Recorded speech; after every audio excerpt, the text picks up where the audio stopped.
அன்பார்ந்த பெரியோர்களே, தாய்மார்களே, நேரமாக கொண்டிருக்கிறது. மிக பொறுமையாக 28 ஆண்டுகளாக காத்து கொண்டிருக்கின்றீர்கள். இந்த நிகழ்ச்சி முடிய வேண்டும் என்பதற்காக நீங்கள் பொறுமையாக இல்லைங்க. இது எப்பொழுதுமே இன்னார் அந்த நிகழ்ச்சி முடிஞ்சிருக்கும். இன்றைக்கி கொஞ்சம் தாமதமாக சென்று கொண்டிருக்கின்றோம். 28 ஆண்டுகள் பொறுமையாக இருந்த நம்முடைய அன்பு சொந்தங்கள், கோயம்புத்தூர் பகுதியினுடைய மக்கள், இந்து சொந்தங்கள், உங்கள் போராட்டத்தினுடைய கடைசி ஒரு ஆண்டுக்குள்ளே எடுத்து வைத்திருக்கின்றீர்கள். இந்தியாவில் பாரதிய ஜனதா கட்சியை பொறுத்தவரை உங்களுக்கு தெரியாதது எதுவும் இல்லைங்க. ஒரு விஷயத்தை கையில் எடுத்தால் அது அரை நூற்றாண்டு தாண்டி இருந்தாலும் கூட அந்த விஷயத்தை முடிவுக்கு கொண்டு வந்து தான் ஒரு சபதமாக செய்துவிட்டு தான் அடுத்த வேலைக்கு பாரதிய ஜனதா கட்சி போகும்.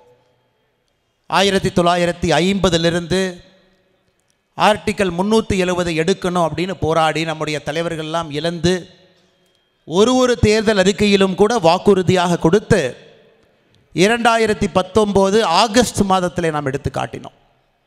ஒரு விஷயத்தை சொன்னால் பாரதிய ஜனதா கட்சி செய்யும் என்பது இந்தியாவில் இருக்கக்கூடிய எல்லா மக்களுக்கும் தெரியும். இன்று பொறுமையாக இருக்கக்கூடிய நீங்கள் கடைசி ஒரு ஆண்டுக்குள்ள திராவிட முன்னேற்ற கழகத்தினுடைய ஆட்சி இன்னும் ஒரு ஆண்டு பாக்கி இருக்கு. அதுக்குள்ளே கால் எடுத்து வச்சுட்டோம். 2026 நிச்சயமாக தமிழக அரசியலில் ஒரு மாற்றம் வரும். அந்த மாற்றம் உங்களுக்காக இல்லை, எனக்காக இல்லை, இந்த கலாச்சாரத்திற்காக. தமிழகம் தன்னுடைய இழந்த பொலிவை எடுக்க வேண்டும் என்கின்ற எண்ணத்திற்காக, அதற்காக மிகப்பெரிய அளவில் இங்கே வந்திருக்கக்கூடிய எல்லா சொந்தங்களுக்கும் முதல்ல உங்கள் பாதத்தை தொட்டு நான் தலை வணங்குகின்றேன். உங்களுடைய பொறுமைக்காக, எல்லாவற்றையும் தாண்டி உங்களுடைய வைராகியத்திற்காக. 1998 பிப்ரவரி 13, 14 ஒரு கரும்புள்ளி, யார் அதை மறக்கவே மாட்டாங்க. 58 உயிர்கள், 250க்கும் மேற்பட்டவர்கள் படுகாயமடைந்தார்கள். அந்த ஒரு நிகழ்வு மட்டுமல்ல, அந்த நிகழ்வை தொடர்ந்து படுகாயமடைஞ்சவங்களை நம்ம தொடர்ந்து பார்க்குறோம். கை கால் போனவங்களை தொடர்ந்து பார்க்குறோம். கண் பறி போனவங்களை தொடர்ந்து பார்க்குறோம். அந்த சம்பவத்தால் உள்ளத்தால் பாதிக்கப்பட்டவங்க, சைக்காலஜிக்கலி அஃபெக்டட், தொடர்ந்து பார்க்குறோம். இந்த ட்ரையல் நடந்த பொழுது முழுமையாக பார்க்குறோம். அதன் பிறகு தொடர்ச்சியாக 28 ஆண்டுகளாக யாருக்குமே ஒரு நாள் கூட அந்த பிப்ரவரி 14 நடந்த சம்பவத்திலிருந்து விடுப்பு இல்லை. யாரையாச்சும் ஒருத்தரை பார்ப்போம், நியூஸ் பேப்பரில் படிப்போம், கோர்ட்டில் நடக்கக்கூடியதை பார்ப்போம், 2008 திமுக விடுதலை செஞ்சதை பார்ப்போம். அதன் பிறகு சமீபத்தில் சில மாதங்களுக்கு முன்பு டிசம்பர் 16 இந்த தீவிரவாத தாக்குதலுக்கு மிக முக்கிய மனிதனாக, குற்றவாளியாக இருந்து மரணமடைந்த பாஷாவுக்கு 17 நடந்த ஊர்வலத்தையும் பார்த்தோம். இதைவிட கொடுமையெல்லாம் என்னவெல்லாம் நம்ம பார்க்கணுன்னு அதையும் நம்மளை பார்க்க வச்சாங்க. அதில் நம்முடைய அருமை சகோதரர் தேஜஸ்வி சூர்யா சொன்னது போல், யாரை பாதுகாப்பதற்காக கோயம்புத்தூரில் எல்லோரும் வீதிக்கு இறங்கி 97 போராடினாங்களோ, டிராஃபிக் கான்ஸ்டபிள் செல்வராஜ் அவர்கள் படுகொலை செய்யப்பட்ட பிறகு காவல்துறை தன்னுடைய கண்ணியத்தை காத்து யாரும் வீதிக்கு வரல. ஏன்னா காவல்துறையே வீதிக்கு வந்து சண்டை போட ஆரம்பித்தாங்கன்னா ஒரு சமுதாயம் என்னாகும்னு யோசிங்க. காக்கி சட்டை அணிந்த ஒருவரை பட்ட பகலில் வெட்டி கொண்டிருக்கிறாங்க. காரணம், வண்டியை நிறுத்தி பேப்பர் கேட்டதுக்கு. ஆனால் காவல்துறை தன்னுடைய கண்ணியத்திற்காக வீதிக்கு அன்னைக்கு யாரும் வரல. ஆனால் பொதுமக்கள் அன்னைக்கு வீதிக்கு வந்தாங்க. நம்முடைய ஹிந்து உணர்வு மிக்கவர்கள் பொது இடத்துக்கு வந்தாங்க. RSS பேரியக்கம் பொது இடத்துக்கு வந்துச்சு. இந்து முன்னணி பொது இடத்துக்கு வந்துச்சு. பாரதிய ஜனதா கட்சி பொது இடத்துக்கு வந்தது. அதன் பிறகு தொடர்ச்சியாக 97 ஒரு நாளும் ஏதோ ஒரு நிகழ்வு கோயம்புத்தூர் நடந்து உச்சபட்ச கரும் நாளாக பிப்ரவரி 13, 14 இந்த அவலத்தை நாம் எல்லாம் பார்த்தோம். அதை ஏன் நம்முடைய ஆற்றல் மிகுந்த வானதி அக்கா சொன்னது போல, எதற்காக ஒரு ஆண்டும் காவல்துறையிட்ட சண்டை போட்டு சர்ச்சையாகி அனுமதி மறுக்கப்பட்டு பெரிய பிரச்சனையெல்லாம் செய்து எதற்காக இந்த கூட்டம் நடத்தப்பட்டு கொண்டிருக்கிறது என்றால், பிப்ரவரி 14, 1998 நடந்த கரும்புள்ளி நம்முடைய உள்ளத்தில் இன்னும் ஒட்டி இருக்கிறது. யாரும் அதிலிருந்து முழுமையாக இன்னும் வெளியே வரவில்லை. முழுமையாக வருவதற்கான அறிகுறிகள் திராவிட முன்னேற்ற கழகத்தினுடைய ஆட்சியில் தெரியல. அதனால் அடுத்த ஜென்ரேஷன் வரக்கூடியவர்கள் 18 வயசை நிரம்பி வாக்காளர்களாக மாறி ஓட்டு போட போகிறவங்க எல்லோருக்கும் இந்த நாளில் கோயம்புத்தூர் மண்ணில் ஞாபகப்படுத்தி கொண்டிருக்கின்றோம். தவறான ஒரு அரசு அமைந்தால் என்ன நடக்கும் என்பதை 28 ஆண்டுகளாக இதே மேடையிலிருந்து நாம் ஞாபகப்படுத்தி கொண்டிருக்கின்றோம். ஒரு ஆண்டும் பார்த்தீங்கன்னா மே 21ஆம் தேதி தீவிரவாதத்திற்கு எதிரான நாள், ஆன்டி டெரரிசம் டே, பயங்கரவாதத்திற்கு எதிரான நாள். அந்த மே 21ஆம் தேதி பள்ளிக்கூடத்திலிருந்து கல்லூரியிலிருந்து பொது இடத்துல நம்ம எல்லோரும் இணைந்து தீவிரவாதத்துக்கு எதிராக ஒரு கொள்கை முழக்கத்தை நாம் எடுத்துக்கொள்ள வேண்டும் சங்கல்பமாக. இது மத்திய அரசு சொல்லியிருக்கிறாங்க, சில மாநிலத்தில் கடைபிடிக்கிறாங்க.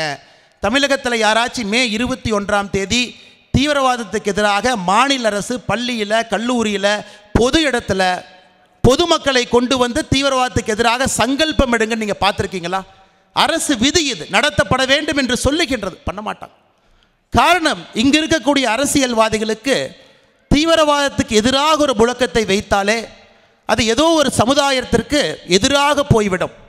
அந்த சமுதாயத்திற்கு எதிராக போயிட்டா நாளைக்கு நம்முடைய வாக்கு வங்கி சரிந்துவிடும் என்பதற்காக எதையுமே செய்யாதவர்கள் ஒரு ஆண்டும் பிப்ரவரி 14ஆம் தேதி கோவை மண்ணில் இந்த நிகழ்வு நடத்தப்படும் பொழுது அடுத்த கட்ட தலைமுறைக்கு இது நடந்திருக்கிறது என்று எடுத்து சொல்லும் பொழுது ஏளன பேச்சுகள், காவல்துறை அனுமதி மறுப்பு, பொதுமக்கள் இங்கே வருவதற்கு கூட பல இடத்திலே முட்டுக்கட்டைகள், அதையெல்லாம் தாண்டி நீங்கள் வந்திருக்கின்றீர்கள். இந்த உணர்வை இன்னும் உங்களோடு வைத்திருக்கின்றீர்கள், அடுத்த தலைமுறைக்கு எடுத்து சொல்லிக் கொண்டிருக்கின்றீர்கள். அதற்காகத்தான் உங்களுடைய பாதத்தை தொட்டு என்னுடைய வணக்கத்தை சொல்லி நான் ஆரம்பித்தேன். அன்பு சொந்தங்களே, சகோதர சகோதரிகள், மேடையின் மீது இருக்கக்கூடிய என்னுடைய அன்பு சகோதரர் தேஜஸ்வி சூர்யா அவர்கள் காவல்துறையில் பெங்களூர் சவுத்தில் டெப்யூட்டி கமிஷனராக பணிபுரியும் பொழுது பாரதிய ஜனதா கட்சியினுடைய காரியகர்த்தனாக நம்முடைய அலுவலகத்துக்கு வருவாங்க.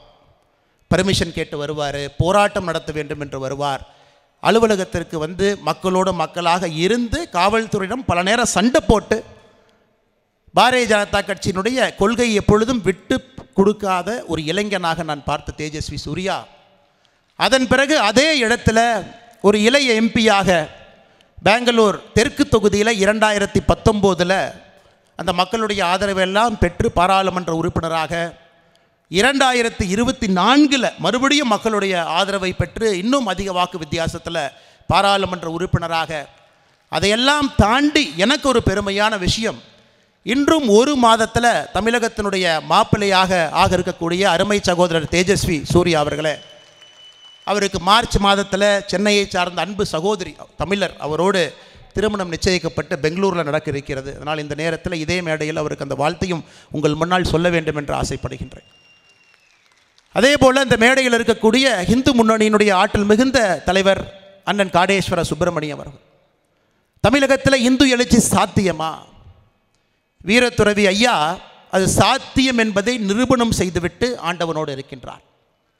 இன்றைக்கி அவருடைய வழித்தோன்றலாக வந்து சென்னிமலையிலே பிரச்சனையாக இருக்கட்டும், திருப்பரங்குன்றத்திலே பிரச்சனையாக இருக்கட்டும், இன்றைக்கி ஒரு மிக முக்கிய குரலாக எல்லோரையும் ஒருங்கிணைத்து வீதியிலே தொடர்ந்து போராடி கொண்டிருக்கக்கூடிய அண்ணன் காடேஸ்வர சுப்பிரமணியம் அவர்களுடைய பணிக்கு நான் தலை வணங்கி என்னுடைய வாழ்த்துக்களையும் இந்த நேரத்தில் என்னுடைய நன்றி கடனையும் நான் அந்த மேடையிலே செலுத்துகின்றேன்.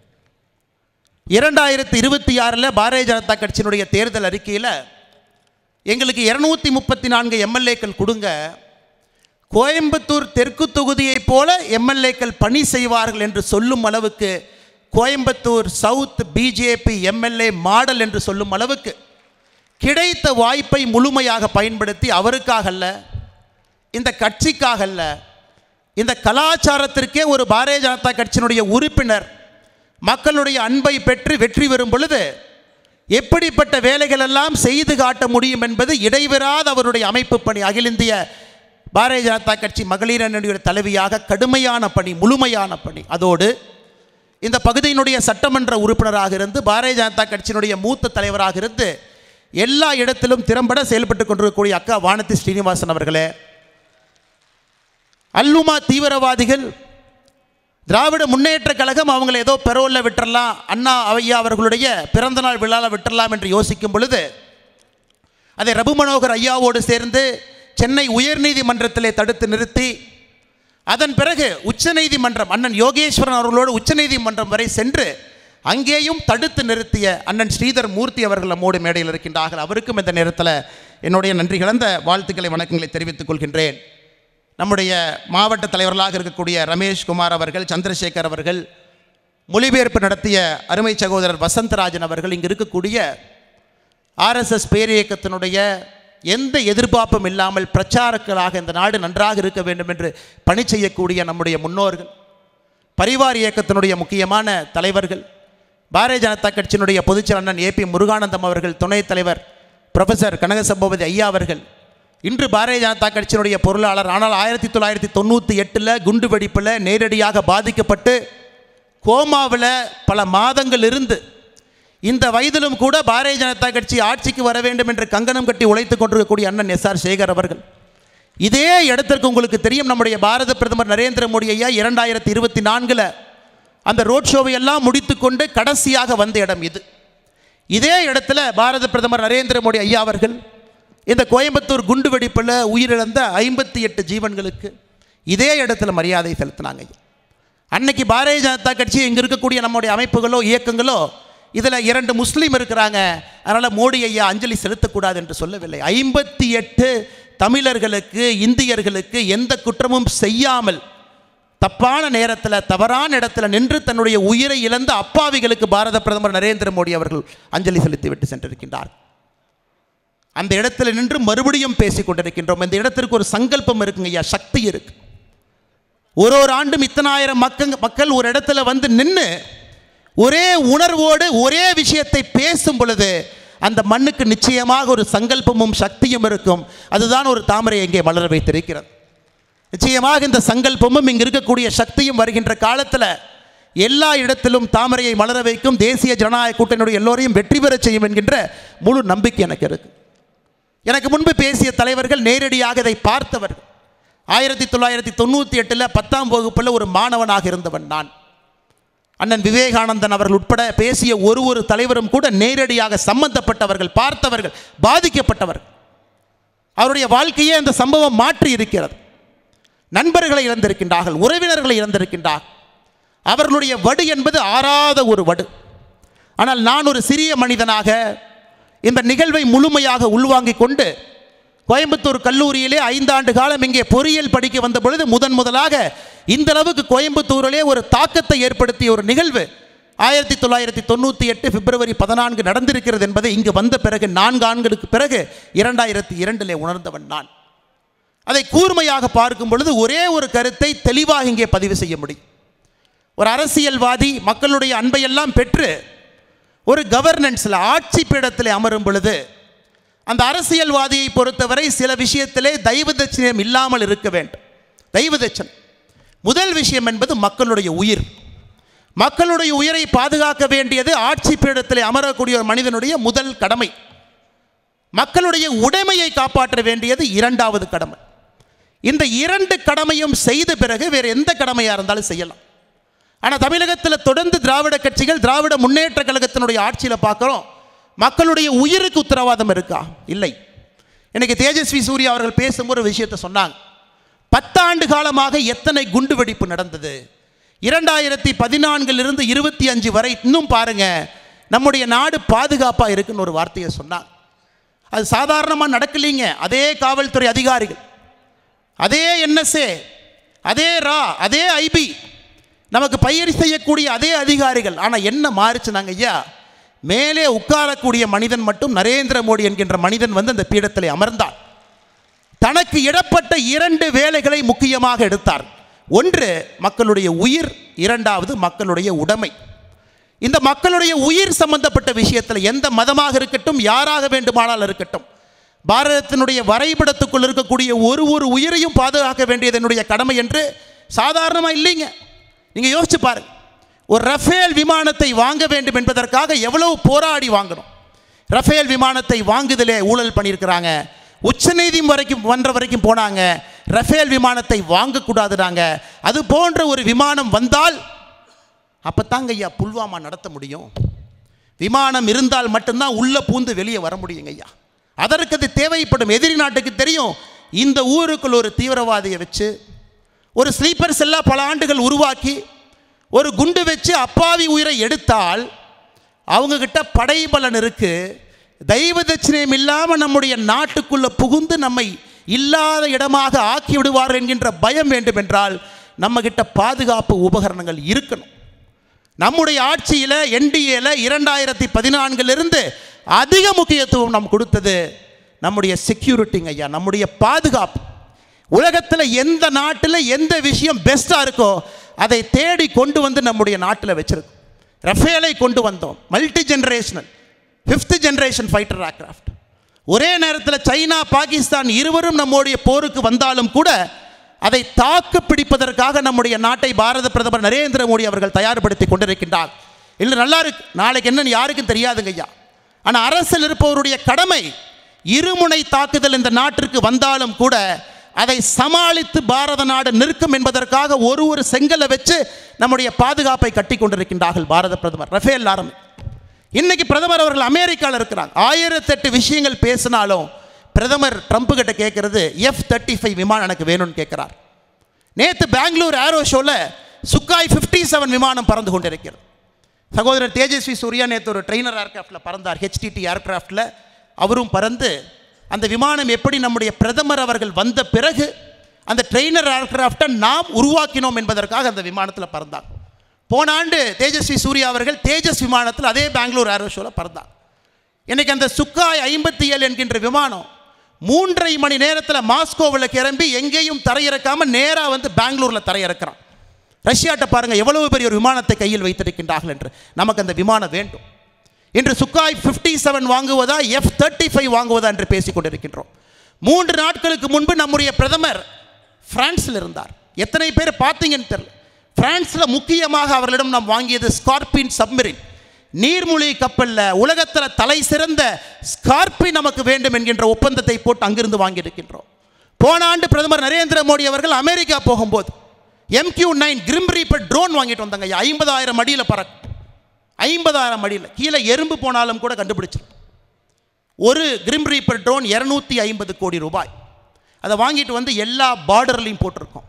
ஃபென்ஸை கட் பண்ணி உள்ளே வர்றவன், உள்ளே பூர்றவன், இரவு நேரத்தில் பூர்றவன், எல்லாத்தையும் தெர்மல் இமேஜை போட்டு ஒருத்தரையும் பார்டரில் பிடிக்கிறது. பங்களாதேஷ் பார்டராக இருக்கட்டும், பாகிஸ்தான் பார்டராக இருக்கட்டும்.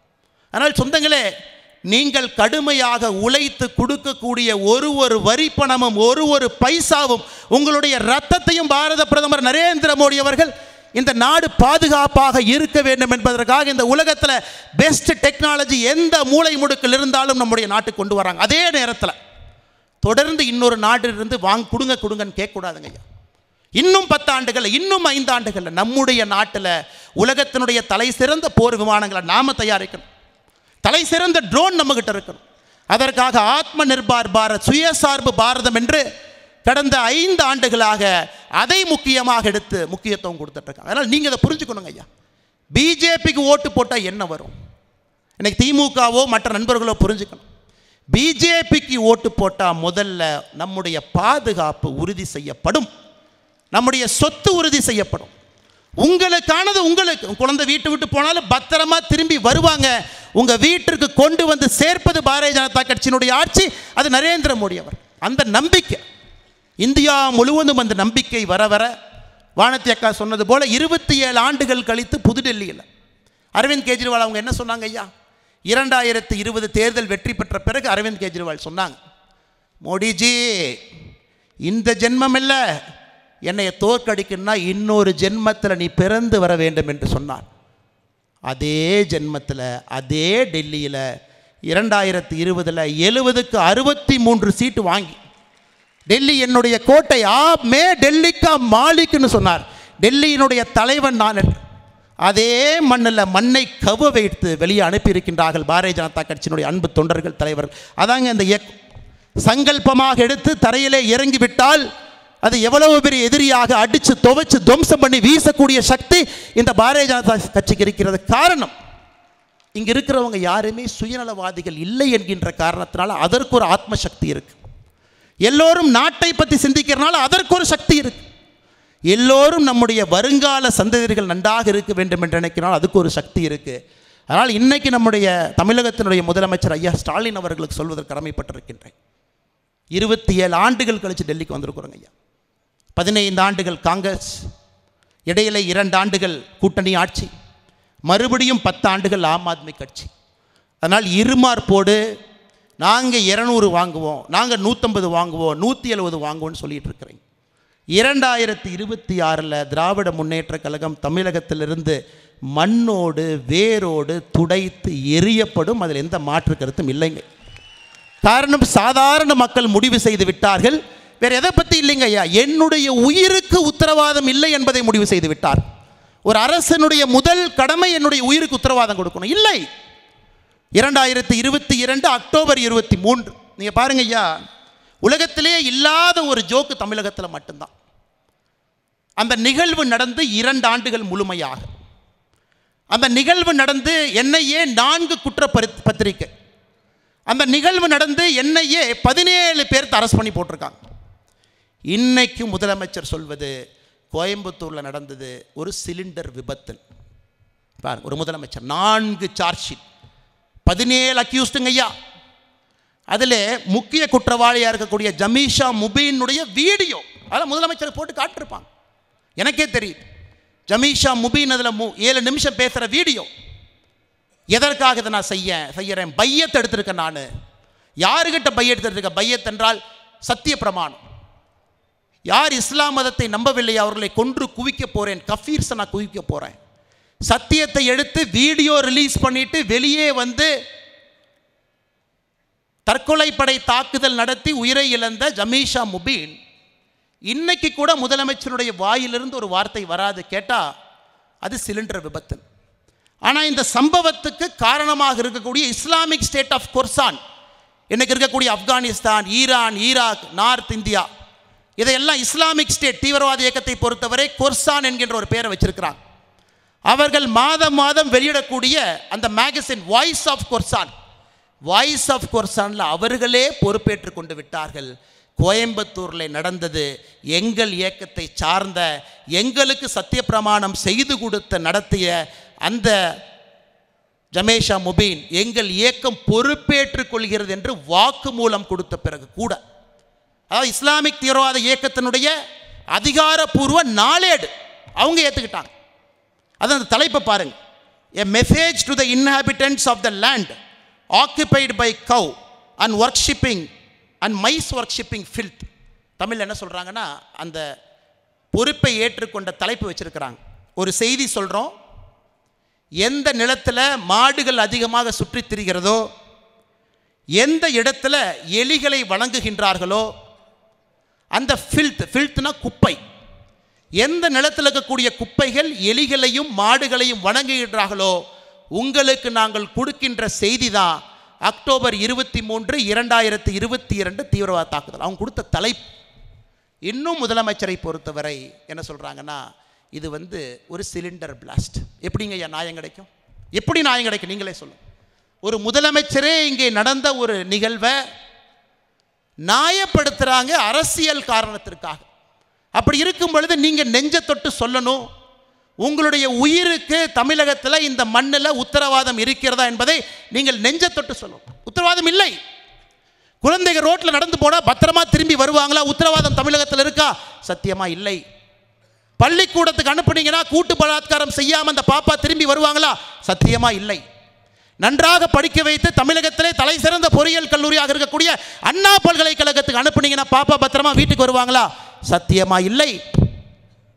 ஆட்டோல ஏறி வெளியே வர்றீங்க, பாதுகாப்பாக வர முடியுமா? இல்லை. அரசு பேருந்தில் இருந்து வர்றீங்க, வர முடியுமா? இல்லை. அரசு பள்ளிக்கூடத்துக்குள்ளே போயிட்டு வெளியே வர்றீங்க, வர முடியுமா? இல்லை.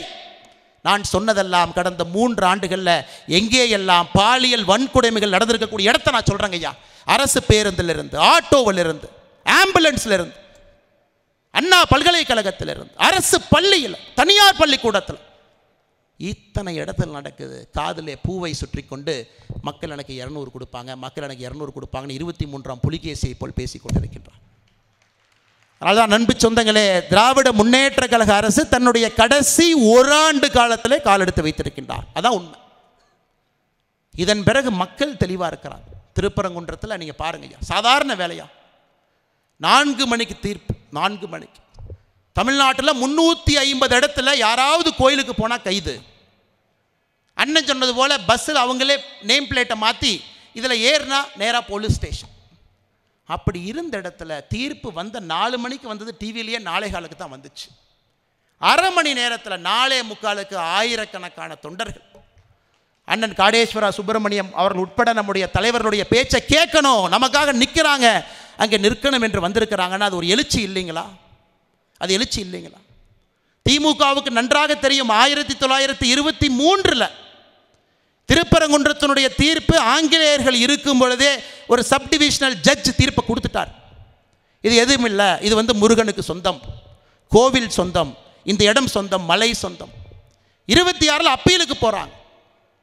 அப்பீலில் வந்து 2 மத சகோதரர்களும் கொஞ்சம் சமாதானமாக போங்க. 31 ஹையஸ்ட் அப்பீலாக இருக்கக்கூடிய viceroy court 1931 highest appeal viceroy court ஆங்கிலேயர்கள் காலத்தில் அவங்க தீர்ப்பு எழுதிட்டாங்க, இது முருகனுடைய மலை. பிரச்சனை முடிஞ்சு போச்சு. பிரச்சனையை ஆரம்பித்தது யார்? அங்கே போய் முருகனுடைய தளத்தில் மக்களால் தேர்ந்தெடுக்கப்பட்ட எம்பி உட்கார்ந்து மாமிசம் சாப்பிட்றாரு. மாமிசம் சாப்பிட்றீங்களேன்னு சொன்னால் நமக்கு பதிலடி கொடுக்குறாரு, நான் மாமிசம் சாப்பிடல, நான் சாப்பிட்டேன்னு நீ ப்ரூவ் பண்ணா நான் பதவியை விடுறேன், இல்லாட்டி நீ பதவியை விடு. சாப்பிட்டதை ஃபோட்டோவில் போட்டு வீடியோவில் போட்டு தமிழகத்தில் மட்டும்தான் இல்லை என்று சொல்லக்கூடிய சில அரசியல் ஜென்மங்கள் இங்கே இருக்கிறாங்க. பாஷா ஊர்வலம், அரசியல் கட்சிகள் போட்டி போட்டு வர்றார். ஒருத்தருக்கு அப்பா, எங்கள் அப்பா அப்படிங்கிறார். எங்க இந்த 58 பேர்த்துக்கு அப்பா இல்லையா? அந்த 250 பேர் இறந்தாங்களே அவங்களுக்கு அப்பா இல்லையா? புல்வாமாவில் பாதுகாப்பு படை முழுவதுமாக வேனிஸ்ட், அவர்களுக்கு அப்பா இல்லையா? பாஷாக்கு மட்டும்தான் அப்பா இருக்கிறாங்க, வேறு யாருக்கு அப்பா இல்லை. இவங்க அப்பாலாம் கண்ணுக்கு தெரியலையா? இன்னொரு அரசியல்வாதி சொல்கிறாரு, ஐயோ நம்முடைய இஸ்லாமிய தீவிரவாத கைதிகள் ஜெயிலில் ரொம்ப கஷ்டப்படுறாங்க, எனக்கு ரத்த கண்ணீர் வருது, எப்படியாச்சும் கொஞ்சம் வெளியே விட்டால் நல்லாயிருக்கும். அண்ணன் திருமாவளவன் அவர்களும் அண்ணன் சீமான் அவர்களும் வந்து பேசுகிறாங்க, முதல் ஆளாக வர்றாங்க. பாஷா அவருடைய பூத உடலை யார் தூக்கணுங்கிற போட்டி அந்த டிவியை பாருங்க, நீ ஃபஸ்ட்டு தூக்குவியா நான் ஃபஸ்ட். ஏன்னா ஓட்டு பிச்சை எடுக்க வேண்டும் என்பதற்காக களத்துக்கு வந்திருக்கக்கூடிய அரசியல்வாதிகளை புறம் தள்ள வேண்டிய நேரம் நமக்கு வந்து விட்டது. அன்பு சொந்தங்களே, நேரம் வந்துருச்சு. ஆனால் இதுக்கு மேலே தமிழ்நாடு தாங்காதுங்க, இதுக்கு மேலே தாங்காது. எல்லைக்கு போயாச்சுன்னா சிலது ரிவர்சபிள். சில தவறுகளை 10 வருஷம் தவறு செஞ்சால் கூட திருத்திடலாம், திரும்ப இயல்பு நிலைக்கு அது வந்துடும், அந்த பொருள் இயல்பு நிலைக்கு வந்துடும். ஆனால் இன்னைக்கு தமிழகத்தில் நடக்கக்கூடிய தவறுகள் இர்ரிவர்சபிள் நோக்கி போயிடுச்சுங்க ஐயா, திருத்த முடியாத நிகழ்வுகள். அந்த பொருளை திருப்பி கொண்டு வர்றதுக்கு 10 ஆண்டுகள் ஆகும். அப்படிப்பட்ட ஒரு நிகழ்வை தமிழகத்தில் தினமும் சாதாரணமாக திராவிட முன்னேற்ற கழகத்தினுடைய முதலமைச்சர் தலைவர்கள் தினமும் செஞ்சுட்டு இருக்கிறாங்க. Irreversible change. இந்த மாற்றத்தை திரும்ப யார் வந்தாலும் கூட 1 வருடத்தில் ஆண்டவனே வந்தாலும் திரும்ப அந்த இடத்தை கொண்டு வர முடியாதுங்க ஐயா. அவ்வளவு மோசமான ஒரு ஆட்சி இங்கே நடத்தி கொண்டிருப்பவர்கள் இன்று இருமார்ப்போடு சொல்லுகின்றார்கள் 2026 நம்ம இவ்வளவு இடத்துக்கு நம்ம ஜெயிப்போம், நம்ம வந்துடுவோம். அப்படி எனக்கு அது மட்டும் இல்லை, தீவிரவாதிகள் எங்கே ஒளிஞ்சிருக்காங்கன்னு பாருங்க ஐயா. ராமலிங்கம் அவர்கள் 2019 ஐயா ராமலிங்கம் அவர்கள் தஞ்சாவூரில் பாப்புலர் ஃப்ரண்ட் ஆஃப் இந்தியா தீவிரவாதிகளால் வெட்டி கொல்லப்படுறார். எதுக்கு? எங்கள் ஊரில் வந்து கட்டாய மதமாற்றம் செய்யாதே என்பதற்காக அங்கே தடுக்கிறாங்க. வெட்டி கொன்னுட்டு அக்யூஸ்டில் ஓடியாச்சு. சமீபத்தில் என்னையே ஒரு செய்தி குறிப்பு வெளியிட்டிருந்தாங்க. அந்த குற்றத்தில் முக்கியமான 2 குற்றவாளிகளை நம்ம கைது பண்ணிட்டோம். நாம் கூட நினச்சிக்கோ சரி, ஏதோ பெங்களூரில் ஹைதராபாத்தில் பாம்பேயில் ஒளிஞ்சிருப்பாங்களாட்டிருக்கு, என்ஐஏ காரங்களாம் நல்லா இன்வெஸ்டிகேட் பண்ணி தூக்கிட்டு வந்துட்டாங்க 6 வருஷம் கழிச்சு.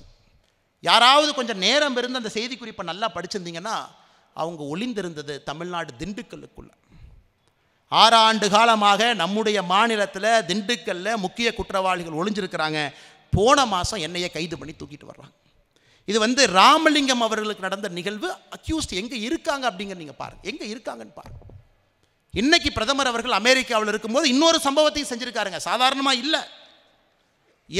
நவம்பர் 28, 2008 மும்பை தாக்குதலில் முக்கிய மூளையாக இருந்த தவகர் ராணா எக்ஸ்ட்ரடிஷனை கிளியர் பண்ணி இந்தியாவிற்கு தூக்கி கொண்டு வருவதற்கு ட்ரம்ப் கிட்ட அனுமதி வாங்கி ட்ரம்ப் அனுமதி கொடுத்துருக்காரு, இந்தியாவுக்கு தூக்கிட்டு போங்க. ட்ரம்ப் அவர்கள் சொன்ன வார்த்தை என்னன்னா, is a very bad evil person இந்த எர்த் அப்படின்னு. இந்த உலகத்திலே ஒரு மோசமான ஒரு ஆள் இந்த ஆள், தயவு செஞ்சு இந்தியா கூட்டிகிட்டு போங்க. அதனால் இன்னைக்கு தீவிரவாதிகள் எங்கே ஒளிஞ்சுக்கிட்டு இருந்தாலும் நான் சொல்ல விரும்புகிறது என்னென்னா, எங்கே இருந்தாலும் பாரதிய ஜனதா கட்சி தேசிய ஜனநாயக கூட்டணி இங்கே ஆட்சிக்கு வந்த பிறகு we will hunt you down, வேட்டையாடி கொண்டு வருவோம். எங்கே இருந்தாலும் வேட்டையாடி கொண்டு வருவோம். அதில் எந்த விதமான இது உங்களுக்கு கிடையாது. எங்கே வேணாலும் ஒளிஞ்சு, சில ஆண்டுகள் ஒளிஞ்சு. அதே போல் காவல்துறையை பொறுத்தவரை ஒரு மத்தளத்துக்கு 2 இடத்துல கொட்டு என்பது போல் காவல்துறையினுடைய நிலைமை இன்னைக்கு. கம்பீரமாக சட்டையை போட்டு யூனிஃபார்ம் போட்டு குடும்பத்தை எல்லாம் பிரிந்து குழந்தைகள் வளர்வதை கூட பார்க்க முடியாமல் நைட்டு வீட்டுக்கு போனால் குழந்தைங்க தூங்கியிருப்பாங்க, காலைல எந்திரிக்கும் போது குழந்தைங்க தூங்கிட்டு இருப்பாங்க, டியூட்டிக்கு வந்துடுவாங்க. பொங்கலுக்கு விடுமுறை கிடையாது, தீபாவளிக்கு விடுமுறை கிடையாது, எங்கேயும் கிடையாது. ஆனால் இன்னைக்கு காவல்துறையை பொறுத்தவரை ஒரு மத்தளத்துக்கு 2 இடத்துல கொட்டு என்பது போல. பாஷா ஊர்வலருக்கு அனுமதி கொடுங்க. காவல்துறை சில இடத்துல நாம் தவறாக சொன்னாலும் கூட யாராவது காவல்துறை நெஞ்ச நிமித்தி இந்த மாவட்டத்தினுடைய அமைச்சராக இருக்கக்கூடிய செந்தில் பாலாஜிக்கோ அல்லது காவல்துறையினுடைய மந்திரியாக இருக்கக்கூடிய முதலமைச்சர் ஸ்டாலின் அவர்களுக்கோ, ஐயா இந்த தப்பான வேலையை நான் செய்ய மாட்டேன், தயவு செஞ்சு நீ விட்டுருங்கன்னு அவங்களால சொல்ல முடியாது. காரணம், அவர்களுக்கு கிடைக்கக்கூடிய மாத சம்பளத்திலே அவர்கள் வாழ்ந்து கொண்டிருக்கின்றார்கள். 45 வயசில் சொன்னாங்கன்னா யார் அவங்களுக்கு என்ன வேலை கொடுப்பாங்க? அதனால் காவல்துறையை பொறுத்தவரை தர்ம சங்கடமான பல வேலைகளை அவர்கள் செய்து கொண்டே இருக்கின்றார். பல இடத்துல நாம் கடுமையாக பேசுகின்றோம், இந்த வேலையை செய்யாதீங்க, நெஞ்சுரத்தோடு நில்லுங்க. அப்படி இருந்து எல்லா காவல்துறையும் அப்படி சொல்ல முடியாது. ஆனால் இந்த நேரத்தில் காவல்துறையின் மீது ஒரு கரிசனத்தையும் இந்த சமுதாயம் காட்ட வேண்டிய கட்டாயம் நமக்கு இருக்கு. காவல்துறையின் மீது ஒரு கரிசனத்தையும் காட்டும். நேற்று ஏடிஜிபி லா அண்ட் ஆர்டர் ஒரு உத்தரவு போட்டிருக்கார். தமிழ்நாட்டிலே பெண்களுக்கு எதிராக வன்முறை அதிகமாக இருக்கிறது. அதனால் சீனியர் ஆஃபீஸர் உங்கள் வீட்டில் யாராவது காவல்துறை பெண்கள் வேலைக்கு இருந்தால் உடனடியாக அவங்கள விடுவிக்கணுமா? பாருங்க, தமிழ்நாட்டினுடைய ஏடிஜி லா அண்ட் ஆர்டர் கோயம்புத்தூருக்கு இதற்கு முன்பு கமிஷனராக இருந்தவங்க சர்க்குலர் போட்டிருக்காங்க. உங்கள் வீட்டில் டெலிஃபோன் ஆப்ரேட்டரு, உங்கள் கேம்ப் ஆஃபீஸில் டெலிஃபோன் ஆப்ரேட்டரு, ரிசப்ஷனிஸ்ட்டாக இருந்தால் உடனே அந்த பெண்களை விடுவிச்சு போலீஸ் ஸ்டேஷனுக்கு அனுப்புங்க. பெண்களுக்கு எதிரான குற்றம் அதிகமாகிடுச்சு, அவங்க போய் தடுப்பாங்க. சரி, போலீஸ் ஸ்டேஷன் வந்த பிறகு என்ன பண்ணுவாங்க? துப்பாக்கி எடுத்து சுடுவதற்கு அனுமதி இருக்கா? இல்லை, லட்டி தான் எடுத்து நல்லா கால் அடித்து முறி காலை உடச்சி கொண்டு வா சொல்கிறக்கு அதிகாரம் இருக்கா? நீ குற்றத்தை அடக்கு, கடுமையாக இரு, என்ன நடந்தாலும் நான் பார்த்து கொள்கிறேன் என்று சொல்வதற்கு ஒரு முதலமைச்சர் பின்னாடி இருக்காரா? அதையெல்லாம் தாண்டி காவல்துறையிலே பணிபுரியக்கூடிய பெண் காவலர்களுக்கே பாதுகாப்பு இல்லாத செக்ஷுவல் ஹராஸ்மெண்ட் பெண் காவலர் மீது நடக்குது. நேற்று ஒரு ஐபிஎஸ் ஆஃபீஸரை சென்னையில் சஸ்பெண்ட் பண்ணியிருக்கோம், அதுவும் ஒரு பக்கம் நடந்து கொண்டிருக்கிறது. அதனால்தான் காவல்துறை சொந்தங்களே, நீங்கள் ஒரு விஷயத்தை நல்லா புரிஞ்சுக்கணுங்க ஐயா. இன்னைக்கு உங்களுடைய பணிச்சுமை அதிகமாக இருக்கிறது. டெக்னாலஜி இல்லை, வெப்பன்ஸ் இல்லை, ரிசோர்ஸஸ் இல்லை, ஜீப் இல்லை, பெட்ரோல் போறக்கு ரோந்து இல்லை. மாதம் உங்களுக்கு பெட்ரோலே அளந்து தான் கொடுக்குறாங்க. 2 வீலராக இருந்தால் 30 லிட்டர், காராக இருந்தால் 150 லிட்டர், அவ்வளோதான் நீங்கள் போக முடியும். அதுக்கு மேலே உங்களுக்கு ஃபண்டு சாங்ஷன் இல்லை. எப்படி இரவில் ரோந்து போவீங்க? எப்படி ஒருத்தனை பிடிச்சிட்டு வருவீங்க? எப்படி பெட்ரோல் வெஹிக்கிள் 24 மணி நேரம் ரவுண்ட் அடித்தா தானே தப்பு பண்ணுறவனை கொண்டு வர முடியும்?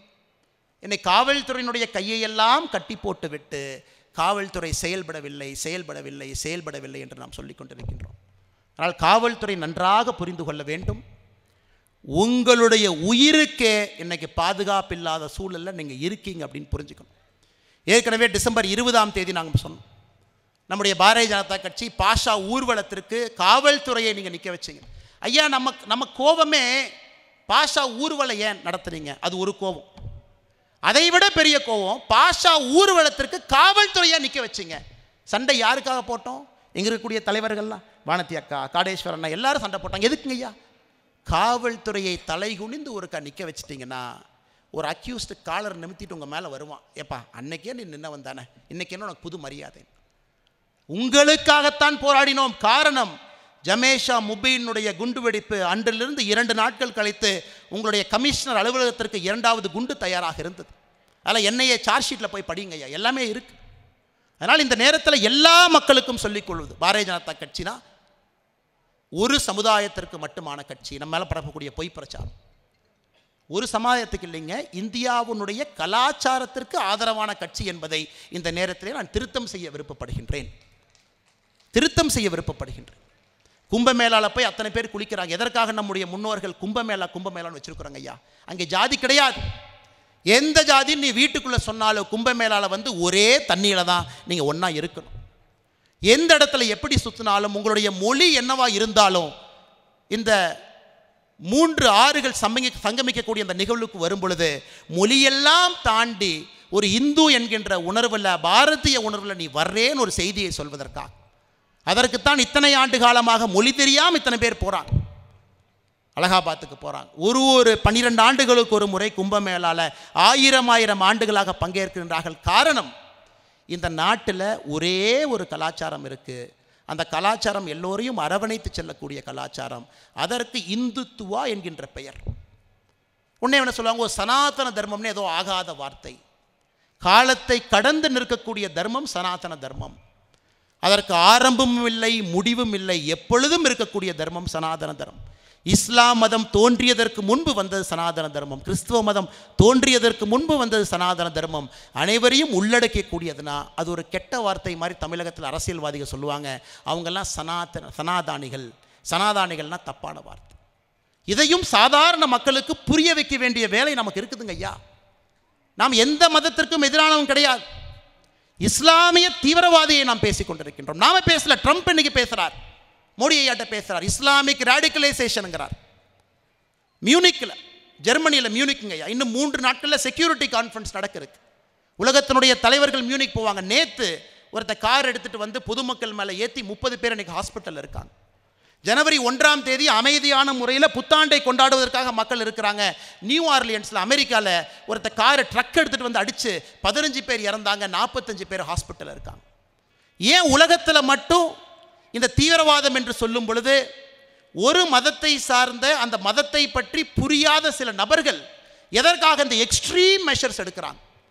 என்னுடைய மதத்தை நீ சார்ந்தவன் இல்லை என்றால் அவர்களுக்கு தீவிரவாதியாக நாம் தெரிகின்றோம். அதையெல்லாம் பேசி தாங்க ஐயா மாற்றணும். குழந்தைங்கிட்ட பேசணும், எல்லாத்துக்கிட்டையும் பேசணும்.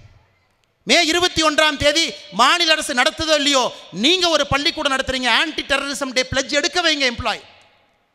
நீங்கள் ஒரு சின்ன ஒரு நிறுவனம் நடத்துறீங்க, மே 21ஆம் தேதி பயங்கரவாதத்துக்கு எதிரான சங்கல்பத்தை நீங்கள் எடுங்க.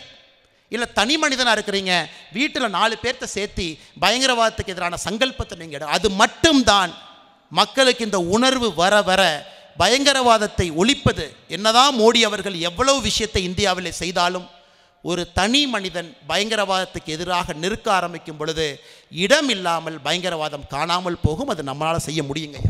அதனால தான் ஒரு ஆண்டும் இந்த இடத்துல இருக்கின்றோம், சங்கல்பத்தோடு சென்று கொண்டிருக்கின்றோம். உங்களுடைய பொறுமையை சோதிக்காமல் இங்கே வந்திருக்கக்கூடிய எல்லா அன்பு சொந்தங்களுக்கும் கூட இன்னும் பல ஆண்டுகள் நடக்குங்க ஐயா. இல்லை பாரதிய ஜனதா கட்சி ஆட்சிக்கு வந்துட்டோம், நினைவு கம்பம் இங்கே கட்டிட்டோம், நடக்காதா? கண்டிப்பாக நடக்கும்.